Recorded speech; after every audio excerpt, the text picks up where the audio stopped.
Telangana POLYCET 2025 ప్రవేశ పరీక్షలోని పెద్దపల్లి జిల్లా ధర్మారం మండల విద్యార్థులు తమ సత్తాను చాటారు. మండల కేంద్రంలోని NACW అకాడమీలో కోచింగ్ తీసుకున్న పలువురు విద్యార్థులు తమ ప్రతిభను కనబరిచారు. అకాడమీలోని మొత్తం 12 మంది విద్యార్థులు కోచింగ్ తీసుకోగా అందులో నుండి మేడారం గ్రామానికి చెందిన పోగుల సాత్విక రాష్ట్ర స్థాయిలో 7వ ర్యాంకును సాధించింది. మరో ముగ్గురు 1000 లోపు ర్యాంకులను, 5గురు 10,000 లోపు ర్యాంకులను సాధించారు.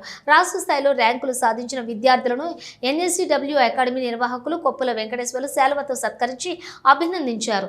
ఈ సందర్భంగా రాష్ట్ర స్థాయిలో 7వ ర్యాంకు సాధించిందని విద్యార్థిని సాత్వికతో పాటుగా మరో విద్యార్థిని అమృతలక్ష్మి మాట్లాడుతూ తల్లిదండ్రులు తమపై పెట్టుకున్న ఆశ నెరవేరటం తమకు సంతోషాన్ని ఇచ్చిందన్నారు.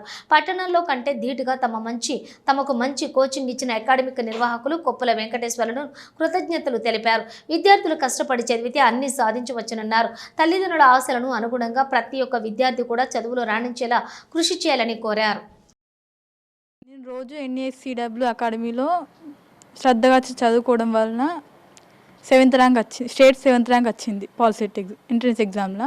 నేను NACW అకాడమీలో జాయిన్ అయినందుకు చాలా హ్యాపీగా ఫీల్ అవుతున్నాను. గ్రామీణ ప్రాంతంలో ఉన్న నాకు 7th ర్యాంక్ రావడంతో నేను చాలా హ్యాపీగా ఫీల్ అవుతున్నాను. మా పేరెంట్స్ కూడా చాలా హ్యాపీగా ఫీల్ అవుతున్నారు. ఏ విద్యార్థి అయినా సరే శ్రద్ధగా చదివితే వాళ్ళ గోల్స్ ఫుల్ఫిల్ చేసుకోవచ్చు. మా తల్లిదండ్రులు పాలిసెట్ చేయడానికి నన్ను బాగా ఎంకరేజ్ చేశారు.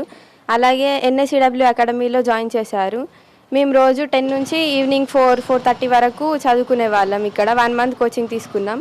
KVR సార్ మాకు ఎంతో శ్రద్ధగా చెప్పారు. మాకు మంచి షార్ట్కట్ మెథడ్స్ అన్నీ చెప్పడం వల్ల మాకు మంచి ర్యాంక్ వచ్చింది. ఇందులో జాయిన్ అయినందుకు నేను చాలా ఆనందంగా ఫీల్ అవుతున్నాను. నాకు 674 ర్యాంక్ వచ్చింది. తల్లిదండ్రులు చాలా ఆనందంగా ఫీల్ అవుతున్నారు. ఎందుకంటే కరీంనగర్ లాంటి ప్లేస్లో తీసుకుంటే రావడం కామన్, కానీ ధర్మారంలో తీసుకొని మంచి ర్యాంక్ మాకు వచ్చినందుకు అందరూ చాలా హ్యాపీగా ఫీల్ అవుతున్నారు.